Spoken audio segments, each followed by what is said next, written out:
Wala naman daw pinipiling panig si Vice President Sara Duterte sa gitna ng lumulutang na posibilidad na siya ang gawing bagong leader ng oposisyon. Kasunod yan ng kanyang pagbibitiw sa gabinete ni Pangulong Bongbong Marcos. Sa kabila niyan, sinabi ni PBBM na may unit team pa rin at bukas pa rin daw ang kanilang kampo para kay VP Sara. Ang sagot lang dyan ng pangalawang Pangulo, hindi siya kumikilos para sa administrasyon o para sa oposisyon o para sa kanino mang politiko.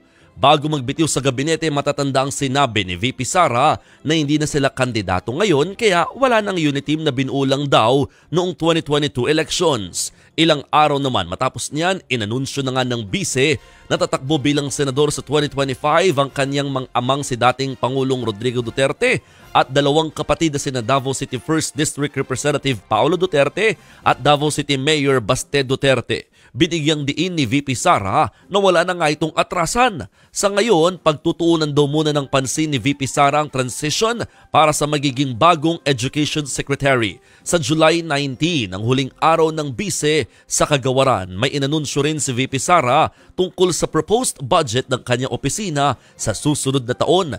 Wala raw silang hihilinging confidential funds. Nasa Cebu City si VP Sara para sa Pasidungog 2024 kung saan 700 awardees ang nakatanggap ng parangal mula sa Office of the Vice President. Para yan sa kanilang mga kontribusyon sa mga proyekto at programa ng OVP.